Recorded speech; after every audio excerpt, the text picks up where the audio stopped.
Another Buffalo original is a donut. So big, it's tough to sink your teeth into.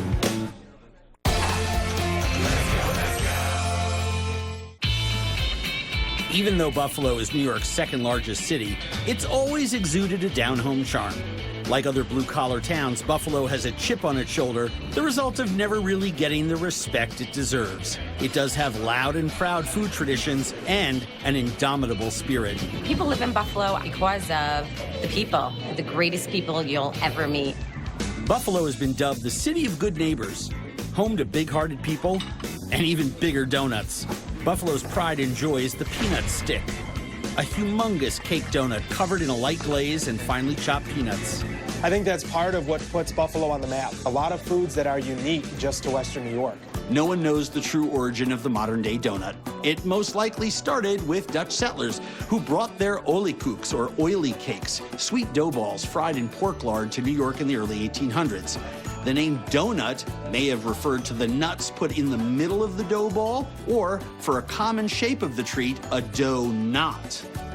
Donut veterans Paula Huber and her husband started Paula's Donuts nearly 20 years ago. They've since expanded to 3 locations around Buffalo. Their donuts are hand-cut and made fresh daily. They have over 30 varieties, but the peanut stick is by far the local favorite.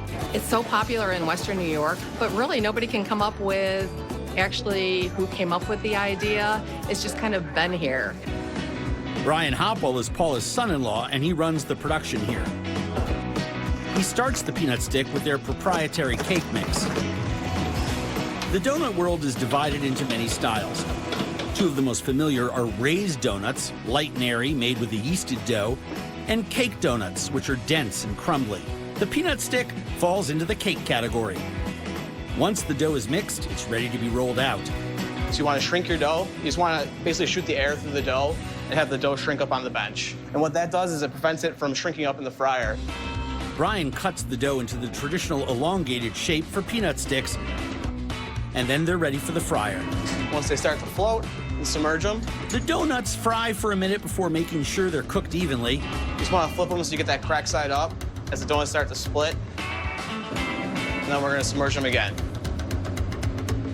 Once the cake is crisp and golden, they're done. These look perfect.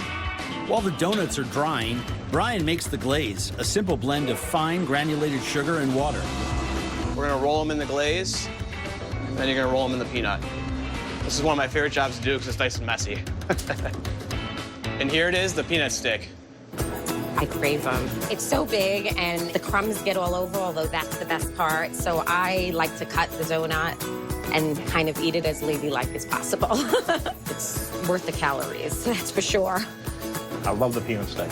My favorite donut. I can make 2 donuts out of this thing. I dunk it in my black coffee. It goes perfectly with it. There's a great cake inside that has that sweet glaze around it, and then the peanuts on it are just a great crunch. Paula's Donuts are made with love here in Western New York.